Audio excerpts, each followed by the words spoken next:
por favor abra su Biblia en el libro de Colosenses capítulo 2. Capítulo 2. El sermón de hoy tiene por título Libres en Cristo. ¿Cuántos son libres en Cristo? Amén. Somos libres en Cristo. Así que vamos a estar leyendo Colosenses capítulo 2. Vamos a estar cubriendo los versículos 16 al 23 el día de hoy.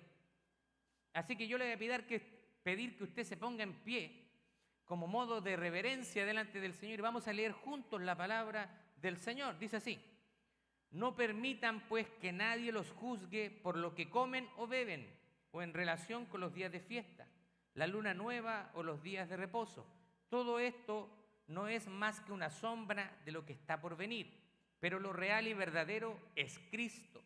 No permitan que los condenen esos que se ufanan de humildad, pero rinden culto a los ángeles. Los tales se meten en cosas que no han visto y están envanecidos por su razonamiento humano. No están unidos a la cabeza, que es quien nutre y une a todo el cuerpo mediante las coyunturas y ligamentos, y lo hace crecer con el crecimiento que da Dios. Si con Cristo ustedes han muerto a los principios de este mundo, ¿por qué, como si vivieran en el mundo, se someten a sus preceptos? Les dicen: no tomes eso en tus manos, no pruebes aquello, ni siquiera lo toques. Esos preceptos se ciñen a mandamientos y doctrinas humanas, y todas ellas son cosas que se destruyen con el uso. Sin duda, tales cosas pueden parecer sabias en cuanto a la religiosidad sumisa y el duro trato del cuerpo, pero no tienen ningún valor contra los apetitos humanos. Amén, tome asiento. Bueno, yo sé que durante las últimas semanas la iglesia ha estado en una nueva serie de sermones en el libro de Colosenses, y el cual tiene un objetivo de haber sido escrito. El libro de Colosenses es un libro relativamente corto, tiene 4 capítulos, y el apóstol Pablo tiene varias cosas en mente al escribir este capítulo. Yo sé que durante los sermones anteriores probablemente le dieron una perspectiva, una visión general, un overview del libro, pero de todas maneras yo sé que probablemente a alguien se le ha olvidado. Yo sé que ustedes son bien estudiosos, pero a lo mejor a alguien se le olvidó. ¿Quién sabe? Así que yo le quiero recordar cuál es el propósito del libro de Colosenses. Primero, el apóstol Pablo tiene en mente combatir las herejías. De hecho, hay algo que se conoce como la herejía colosense. ¿Y qué es lo que es una herejía? Es una enseñanza completamente contraria a los principios bíblicos. Y se estaban infiltrando este tipo de enseñanzas en la iglesia, y estas herejías parecían una mezcla de lo que es el gnosticismo. Ahora, gnosticismo, ¿qué es lo que es el gnosticismo? Era una filosofía donde mezclaba el conocimiento humano, por ahí donde salen todos estos filósofos griegos, y lo mezclaban con la religión, con diferentes creencias, y eso a veces traía a la iglesia una mezcolanza, una mezcla de cosas que nadie entendía. Eso también traía, las herejías también traían legalismo judío y prácticas ascéticas. Algunas personas creen todavía en las prácticas ascéticas, que haciendo ciertas cosas se iban a hacer más santos. Por ejemplo, la purificación, ¿cierto?, el lavado de las manos, como si eso añadiera algo a la santidad. Pablo quería de alguna manera reafirmar la supremacía de Cristo. Cristo es más grande que todas estas cosas que no tienen importancia. ¿Se acuerda cuando está Cristo y sus discípulos estaban hambrientos, empezaron a comer, y estaban los religiosos de la época, los fariseos, decían: oye, mira, tus discípulos no se lavan las manos antes de comer? Porque comiendo, están contra la ley, son inmundos. Pero eso eran cosas de los religiosos. Y Jesús les explica con respecto a eso. No es lo que entra en el hombre lo que lo contamina, sino lo que sale del corazón del hombre. No voy a comer cerdo porque es impuro, porque no me lo permite mi religión. Realmente lo que nos contamina es lo que está aquí en el corazón, porque ahí nace el pecado. En el corazón, en la mente, es donde nace el pecado, las intenciones de quebrantar la ley de Dios. Así que Pablo está haciendo un recordatorio de la supremacía de en Cristo en contra de cualquier filosofía humana o tradición que pudiera o quisiera suplantar el verdadero evangelio. Hoy en día también hay muchas cosas que pretenden suplantar el verdadero evangelio. Hace poquito me mandaron un video de unas personas que están por allá en Argentina, están llenando unas vasijas de aceite y que por supuesto que no son gratis y no las venden y las estaban enviando a diferentes partes del mundo. Era un aceite especial, un aceite de la unción.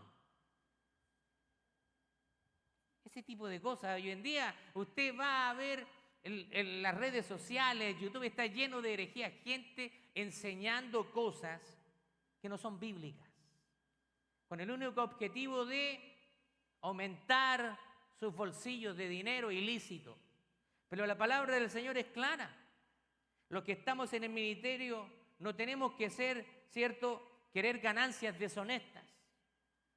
Segundo propósito por el cual Pablo escribe esta carta es para afirmar la supremacía de Cristo. Por eso que en Colosenses capítulo 1, versos 15 al 20, él menciona que Cristo es el primogénito de toda creación. Ahora, para usted y yo, la palabra primogénito significa el primer nacido. Entonces, algunas personas han dicho que Cristo, ¿cierto?, tuvo un comienzo desde que nació aquí en la tierra, pero eso es falso. La palabra primogénito en este texto tiene que ver con un orden de importancia. Él es mediante el cual Dios creó todas las cosas que vemos. Él es el supremo. Jesucristo lo fue y lo será para siempre. Él es eterno. Él ha estado en una coexistencia perfecta desde el principio del mundo con el Padre y con el Espíritu Santo. La divinidad de Dios se ha dado a conocer como Padre, Hijo y Espíritu Santo. Tres personas diferentes unidas en una unión perfecta. Tercero, Pablo está exhortando a través de esta carta a una vida cristiana práctica. Por supuesto que cuando nosotros llegamos al Señor, Dios quiere que nosotros cambiemos algunas prácticas que no son buenas, prácticas que son pecaminosas. Así que en los capítulos 3 y 4, que vamos a ver más adelante, Pablo está dando algunas recomendaciones prácticas para la vida cristiana. También con respecto a una conducta personal, relaciones familiares, laborales y la vida en comunidad, para que usted vea que la Biblia es práctica, nos da consejos de cómo conducir nuestro matrimonio, nos da consejos de cómo conducir nuestra relación con los hijos, con nuestros jefes, ¿cierto?, con la sociedad en general. Son recomendaciones que si todos lo siguiéramos, tendríamos una sociedad diferente. Cuarto, Pablo quiere fomentar la unidad de la iglesia. Y esto es sumamente importante porque cuando se quieren meter este tipo de herejías, de enseñanzas falsas, eso produce división en la iglesia. Así que Pablo está, ¿cierto?, contrarrestando con esta carta para poder lograr la unidad en la iglesia, el vínculo perfecto, donde Cristo en medio de nosotros nos da paz. Aquí hay algo importante, es que todos nosotros tenemos que hablar un mismo idioma. Y he aquí la importancia de conocer la doctrina de la iglesia. Yo siempre le he dicho a las personas, toda iglesia enseña una doctrina. Y las personas que asisten a una iglesia deben interiorizarse en la doctrina, en lo que la iglesia enseña. La mayoría de las iglesias ahora tiene página web, así que usted puede visitar la página web y puede ahí ver una declaración doctrinal o faith statement. Usted puede ver todo lo que enseña la iglesia. Por ejemplo, hay algunas iglesias que dentro de su enseñanza dicen que la evidencia de que alguien tiene el Espíritu Santo es que hable en nuevas lenguas. Eso viene, por supuesto, de una corriente pentecostal, si usted ve la teología sistemática de Meyer Pillman, dice exactamente eso. O sea, si usted no habla en lenguas, según esa enseñanza, usted no tiene el Espíritu Santo. Y sabemos que el hablar en lenguas es un don. Y Dios reparte los dones como Él quiere. Así que a algunos les da un don y a otros no, les da diferentes dones. Así que hablar en lenguas no es una evidencia de tener el Espíritu Santo. Hay personas que no hablan en lenguas y tienen el Espíritu Santo. ¿Y cómo podemos ver que una persona tiene el Espíritu Santo? Porque da y manifiesta el fruto del Espíritu.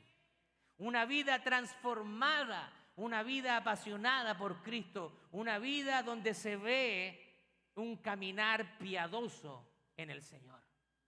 Eso es la evidencia del Espíritu Santo. A veces nos dejamos llevar por las cosas externas, pero es mejor ver nuestra vida si está siendo transformada. Por eso que yo no me creo los cuentos, las manifestaciones, y no es que esté diciendo que no crea en ellos. Yo creo en las manifestaciones del Señor, pero más que fijarme en las manifestaciones sobre las personas, quiero fijarme en su manera de vivir, cómo habla, cómo trata a su esposa, cómo trata a sus hijos, cómo se comporta en el trabajo. Eso me va a mí a demostrar que esa persona tiene el Espíritu Santo.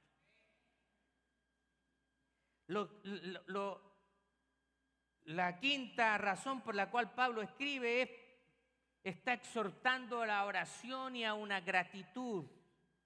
Nos es bueno estar constantemente en oración y ser agradecidos por lo que el Señor nos da. Sea esto, bajo nuestra perspectiva, poco o mucho.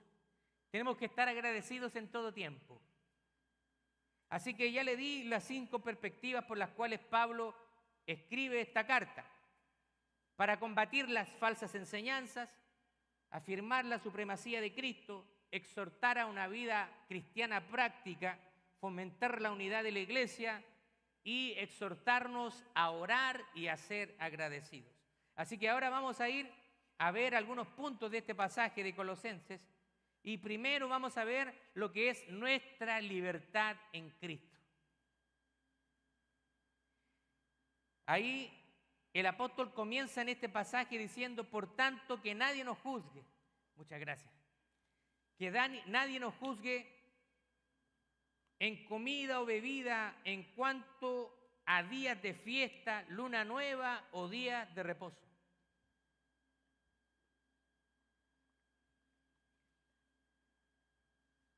Así que usted tiene una libertad. Y hay un principio que regula el comportamiento en ciertas áreas donde no está claro. Y eso se encuentra en Romanos capítulo 14 y es el principio de la libertad de conciencia. Algunas personas dicen, no, yo no puedo comer este tipo de comida porque siento que estoy haciendo mal. Si esa persona siente que hace mal, bueno, no la coma. Pero si alguien siente que tiene libertad de conciencia y no se siente mal en comer cierto tipo de comida y la come y en su conciencia no está pecando, no está pecando. Ahora, colectivamente, cuando estamos compartiendo, conviviendo con otros cristianos, tenemos que limitar nuestra libertad. ¿Me explico? Usted es libre de hacer ciertas cosas, pero cuando está en la sociedad o de manera pública, usted debe limitar su libertad en Cristo. Le voy a dar un ejemplo. La Iglesia Cristiana Evangélica en Latinoamérica ha visto el alcohol como algo pecaminoso y lo entendemos porque el alcohol es algo que ha llevado a muchos a la embriaguez, a la adicción, destrucción de matrimonios, porque no se ha hecho en conciencia. Entonces la Iglesia en Latinoamérica prefiere predicar la abstinencia. Pero si nosotros somos honestos con la Biblia no prohíbe el alcohol o el vino, pero prohíbe la embriaguez. Lo que pasa es que la mayoría de los pastores recomendamos a veces, si la persona no tiene una capacidad de detenerse a sí mismo, mejor que no lo haga. Porque si la persona se toma una copa Y después pasa a la segunda, a la tercera y a la cuarta, ya se embriagó, ya se destruyó todo. Entonces es preferible que si usted no tiene autocontrol, mejor absténgase.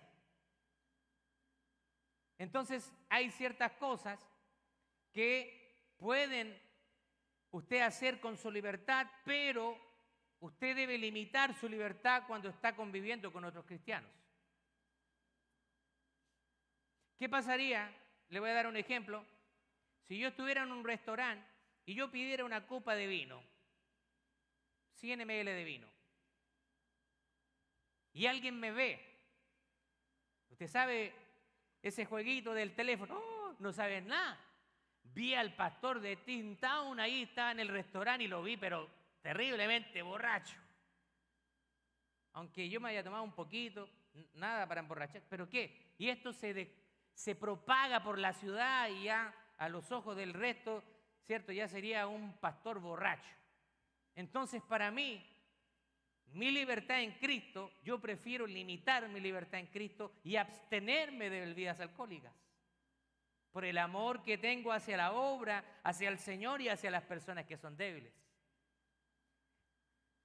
Así que acá lo que está haciendo es hablar de nuestra libertad en Cristo. Ahora, aquí Pablo nos está recordando que en Cristo hemos sido liberados, somos libres de las leyes ceremoniales del Antiguo Testamento. Ahora, es importante aclarar esto porque hay muchas personas que no lo tienen claro. Las leyes del Antiguo Testamento se dividen en 3 categorías. Están las leyes ceremoniales, que eran las leyes con respecto al sacrificio que hacían los sacerdotes, y ese tipo de leyes están abolidas. Ya nosotros no necesitamos traer un animalito, ofrecerlo como holocausto a Dios para que nuestros pecados sean perdonados. Era un sistema que se usaba en el Antiguo Testamento y Cristo pasó a ser el Cordero de Dios, quien fue sacrificado una vez y para siempre por nuestros pecados. Gloria a Dios.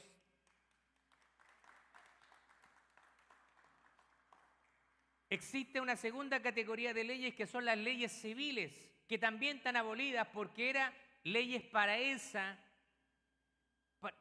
cultura, para esa sociedad.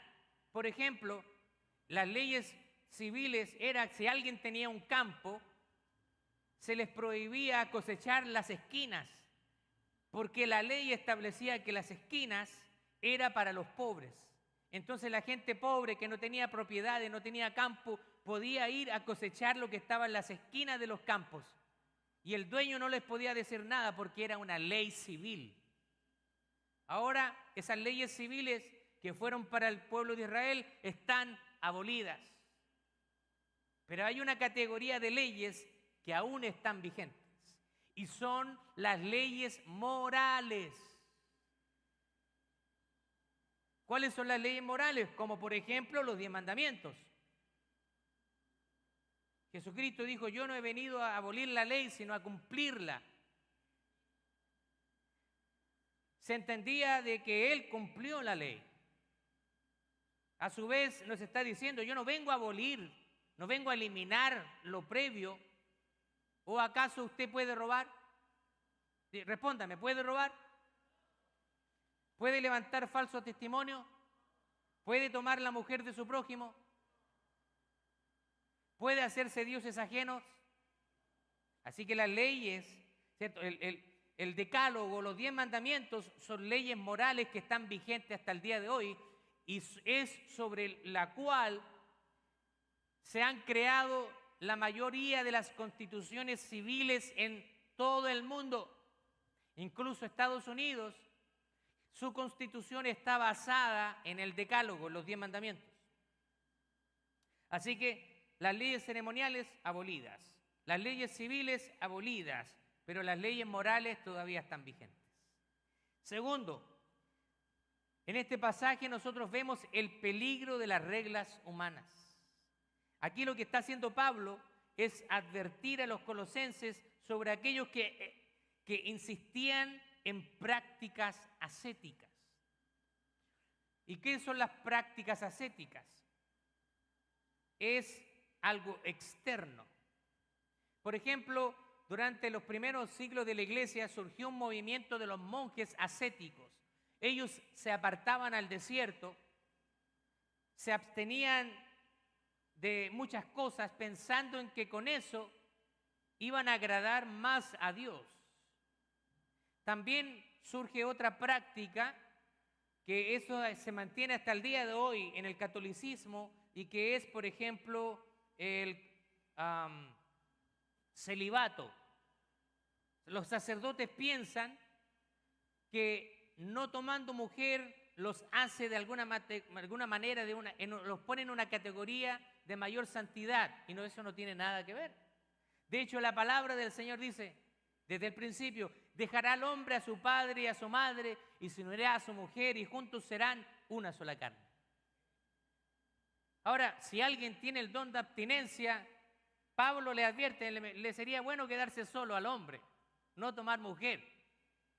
Porque se entiende de que el matrimonio es algo difícil. ¿Sí o no? Déjeme tomar un poquito de agüita que aquí me empiezo a poner nervioso. Pero se entiende que el matrimonio es algo difícil. Cuando usted está soltero, a usted no tiene regla. Usted sí tiene su casa, su departamento solo, usted llega a la hora que quiere, hace lo que quiere, nadie le puede decir nada, pero en el momento que usted se casa, se pone el anillito, aunque algunos lo esconden. No, póngase el anillito. Este es un símbolo externo que está dando un mensaje a los demás. En mi caso dice aquí, pertenezco a Andrea Hidalgo. Así que ese es un símbolo externo. Pero el que no tiene don de abstinencia, dice, le es mejor casarse. Así que hay ciertas cosas que algunos ven como que te va a llevar a una santidad mayor. Y es por eso que hemos visto lamentablemente algunos sacerdotes caer, ¿cierto?, en ciertas faltas morales porque no tienen el don de abstinencia. Así que hay peligro en las reglas humanas. Ahora, cuando nosotros permitimos que las reglas y las tradiciones humanas reemplacen nuestra relación con Cristo, estamos perdiendo el punto central de nuestra fe. Ahora también tenemos que recalcar, y quiero hacer una diferencia, que no todas las reglas humanas son malas. Algunas personas siempre quieren sacarme de contexto, así que escúcheme bien. Las reglas humanas a veces son buenas, hay tradiciones que son buenas. Sino tenemos que hacer esta distinción. Por ejemplo, cada iglesia establece un orden, estableciendo reglas básicas de cómo realizar las cosas. Por ejemplo, la iglesia Steamtown Church tiene una constitución donde se establece de manera escrita cómo se gobierna la iglesia, cómo se toman las decisiones, y hay una rendición de cuentas de los miembros a los ancianos, pero también de los ancianos a los miembros, y eso equilibra el poder. Esta iglesia tiene un gobierno de ancianos. Quiere decir que esta iglesia se gobierna con varios pastores. No hay un pastor que tiene el poder absoluto, y eso es muy bueno, porque nos cuida a todos nosotros. Porque yo tengo que rendirle cuentas a mi equipo pastoral, y también el equipo pastoral tiene que rendirnos cuentas a nosotros. Así que eso produce un equilibrio en el ejercicio de la autoridad en la iglesia. Hay iglesias que tienen un pastor y toda la gente está debajo de él, no tiene un equipo que lo controle, entonces hace lo que quiere. Toma las decisiones y vaya a decirle algo. Si te gusta, bien, y si no, ahí está la puerta. Nadie puede contradecir a un pastor que tiene toda la autoridad, y eso es malo. Eso es malo. Necesitamos fuentes de rendición de cuentas. Así que, por ejemplo, nuestra iglesia, como le decía, tiene una constitución. Hay un horario. Esas son reglas. El servicio empieza a la 1. ¿Cuántos saben eso? Escuché poco amén. ¿Cuántos saben que el servicio comienza a la 1? Todos lo saben, ¿y por qué no llegan temprano? Lo sabemos, ¿cierto? Hay reglas, o sea, necesitamos cumplir ciertos lineamientos.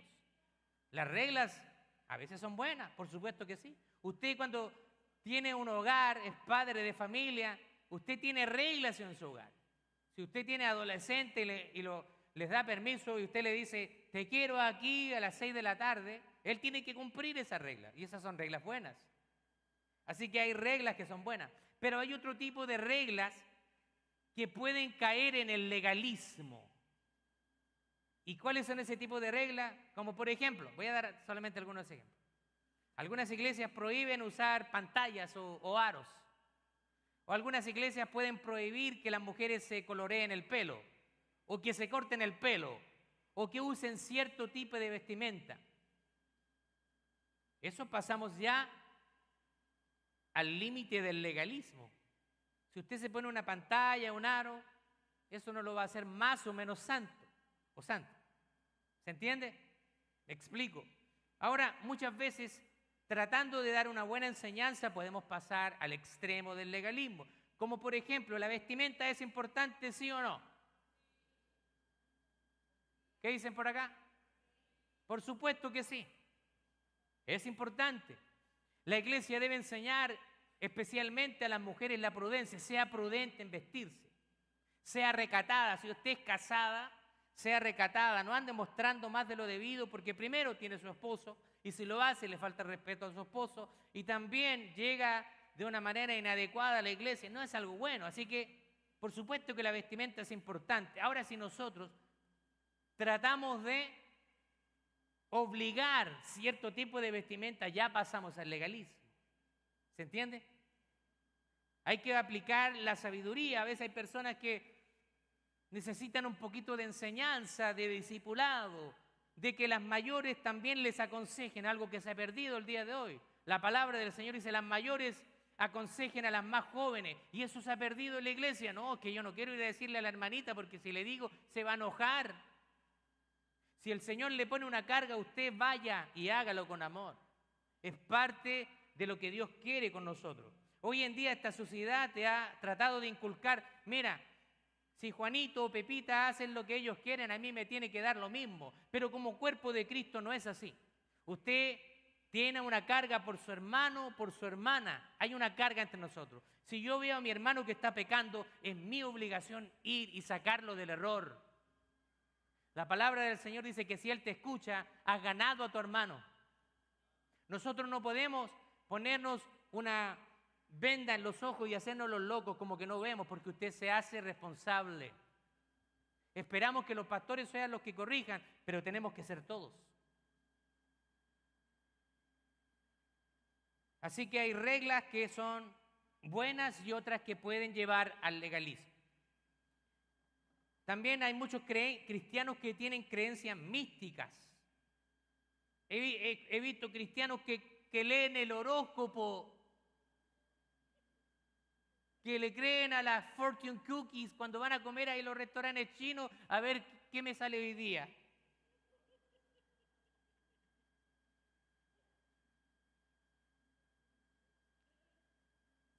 Hay cristianos que consultan espiritistas,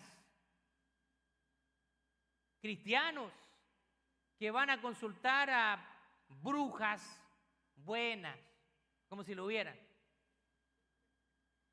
O algunos que tienen malas enseñanzas, piensan, por ejemplo, que si un familiar se muere, el abuelito, la mamá, entonces piensan que esos familiares le cuidan desde el cielo. Son cosas místicas. La palabra del Señor dice que está establecido para el hombre que muera una vez y luego de esto el juicio. Cuando alguien muere, ya no tiene contacto con nosotros. Pero todas estas creencias se han infiltrado en la iglesia. ¿Y sabe por qué la gente las cree? ¿Por qué cree usted? ¿Porque no leen la palabra? A mí no me molesta que usted llegue y usted diga, a ver, ¿será verdad lo que está diciendo el pastor Marcelo? Voy a corroborar en mi Biblia. A mí no me molesta, por el contrario, yo lo animo a que lo haga. Yo quiero que usted corrobore lo que yo le estoy enseñando. Ese es mi deber. Tercero y último, debemos morir al mundo para vivir en Cristo.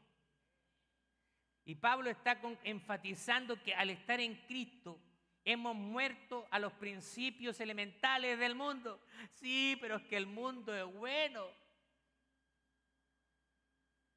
Es bueno el mundo. Algunas personas tienen un pie en la iglesia y otro en el mundo y ahí se tambalean. Pum, pum, pa.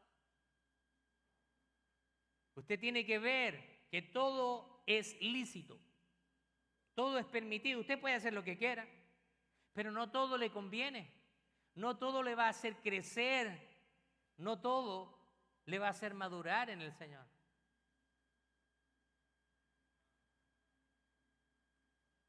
Así que ya no somos de este mundo, pero algunos insisten en permanecer y en practicar las cosas del mundo. Las reglas del mundo pueden parecer sabias o las cosas del mundo pueden parecer atractivas, pero no tienen valor.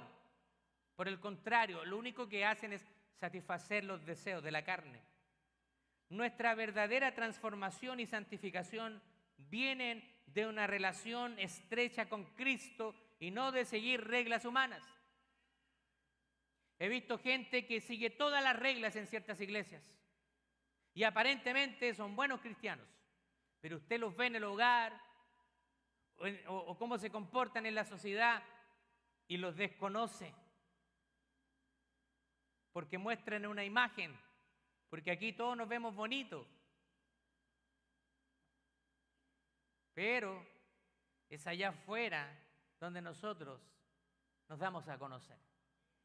Con la gente que no conoce a Cristo, con la gente que a veces no te trata bien, con la gente que a veces te desea mal.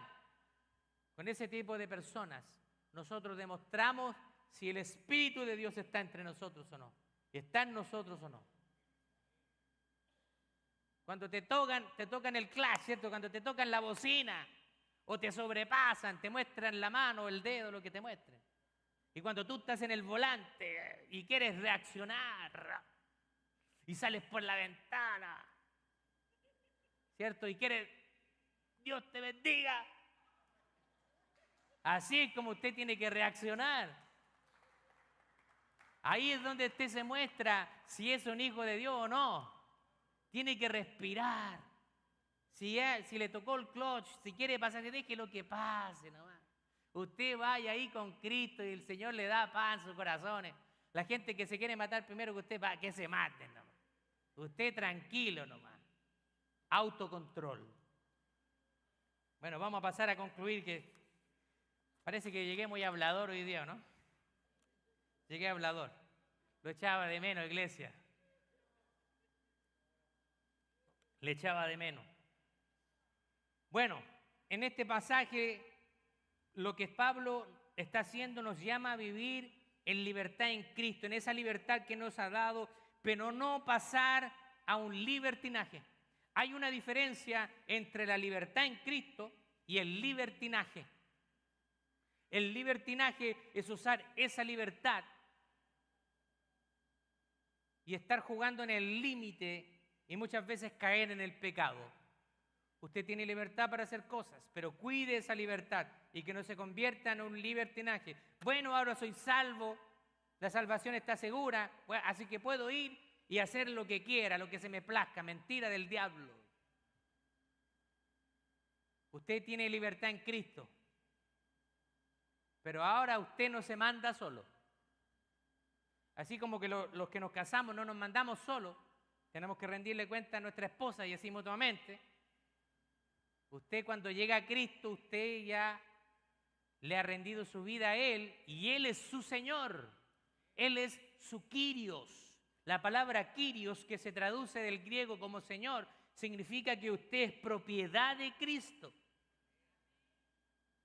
Y usted debe comportarse conforme a los principios del Rey de Reyes y del Señor de Señores. Si nosotros hacemos eso, yo le aseguro que vamos a tener una mejor familia, una mejor sociedad. Y aunque las cosas estén mal, nosotros podemos ser, como dijo Jesús, esa luz para el mundo. Porque podemos marcar la diferencia, siendo buenos vecinos, siendo buenos trabajadores, siendo buenos amigos, podemos marcar una gran diferencia. Quiero darles algunos principios de aplicación antes de irnos. Primero, usa tu libertad en Cristo y no la confundas con libertinaje. Debemos recordar constantemente que nuestra libertad en Cristo es un regalo. Él te la regaló. No permitamos que nadie nos juzgue o nos haga sentir menos cristianos por no seguir reglas humanas que no tienen fundamento en la palabra de Dios. La vida cristiana se basa en una relación personal con Jesús y vivir en su gracia y vivir en los principios de la palabra de Dios. Y por otra parte, el libertinaje es usar una libertad sin límites y eso es un pecado. Segundo, evalúe sus prácticas religiosas. Lo que usted practica es bíblico. Por ejemplo, hay gente a veces que prende velas en su casa y no para que dejen olor, sino como prenderle velas porque hay alguna creencia mística en eso. Así que es importante que usted evalúe sus prácticas y asegurarse de que estén centradas en Cristo. Preguntémonos si estamos haciendo cosas simplemente por tradición o realmente nos acercan a Dios. Ahora, no tenemos que permitir que esas tradiciones humanas reemplacen la obra que Cristo ha hecho en nosotros. Y por último, ríndete al Señor para ser transformado internamente por el Espíritu Santo. La transformación la hace el Espíritu Santo de Dios. La verdadera santidad y transformación vienen de una vida que se vive en el Espíritu y en una comunión con Cristo. Mientras más usted se meta con el Señor, su vida va a ir siendo limpiada poco a poco. No crea que esto es una carrera fácil, porque muchas veces la carne también quiere jugarnos una mala pasada, los deseos de la carne. Pero mientras más usted se meta con Cristo, los deseos de la carne van disminuyendo en usted. Por eso que tener una vida llena en el Señor, llenarse cada día del Espíritu Santo es un gozo para nosotros. Y en lugar de estar siguiendo reglas externas, debemos buscar una relación más profunda y sincera con el Señor, permitiendo que su Espíritu nos transforme desde adentro hacia afuera. Desde adentro hacia afuera. No sé si usted vio, a veces ponían fotos ahí antes de Cristo y después de Cristo. Y antes de Cristo lo mostraban con una gorra y con una playera y con cadena. Antes de Cristo, y ahora con Cristo lo mostraban a la misma persona, pero con corbata y todo. O sea, como si la corbata significara algo.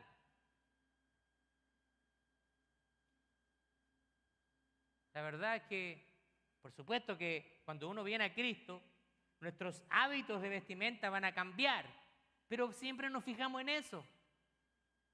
Pero la verdadera transformación viene de aquí adentro. Si usted era egoísta, ahora ya no lo es. Si usted era avaro, ahora es generoso. Si usted era peleonero, ahora usted es una persona de paz, una persona pacificadora. Si usted era un conflictivo, ahora es una persona que busca la unidad en la iglesia.